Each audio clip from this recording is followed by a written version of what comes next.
My name is Tammara Soma. I am an associate professor at the School of Resource and Environmental Management in the planning program at Simon Fraser University.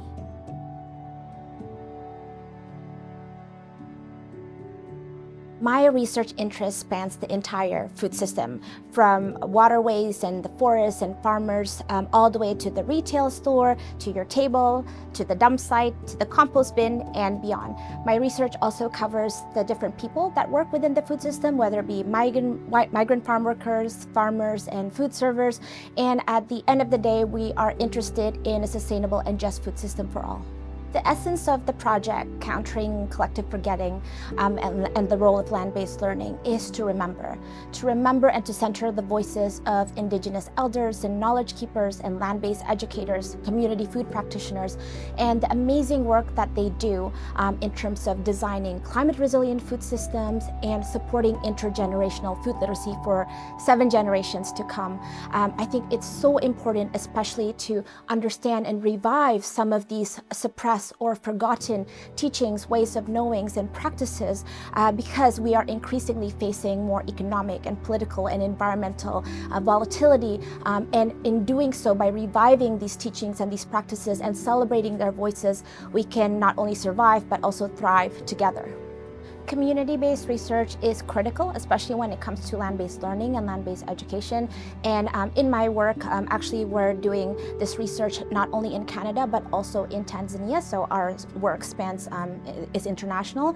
And the reason for this is because we are interested in place-based knowledge, in traditional ecological knowledge.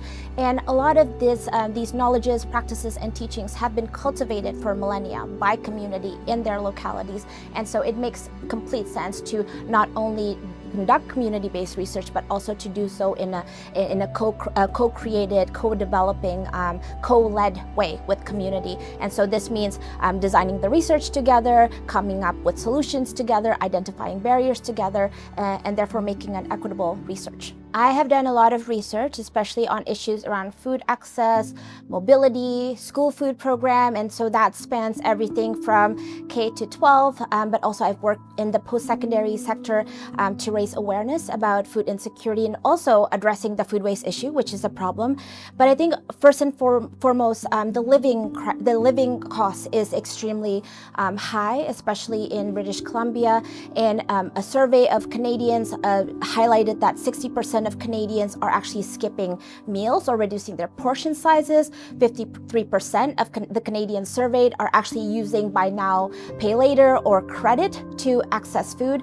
And so post-secondary students are especially vulnerable. And this is why it's important to look beyond the food charity or the food bank solutions. We can't just depend on food banks to meet the needs of Canadians, but also vulnerable population. And therefore, we need to look at systemic solutions, systemic interventions, in ways so that post-secondary students can go to school with their bellies full and study well and not have to worry about where they're going to get their next meal. The two-tiered food system is basically a food system whereby some of us with income, enough income, can choose where we buy our food. Maybe we actually have a backyard so we can grow our own food. The second tier is where people basically have to rely on food banks to access food or soup kitchens. And so therefore they have very little choices. Sometimes they would only get access to food banks once a month, and that's not enough food. And so therefore a lot of the work that I do is trying to push a right to food approach, which is a human rights-based approach to food, which means that we are going to challenge this idea that Canadians should constantly rely on charities and food banks to get their next meal.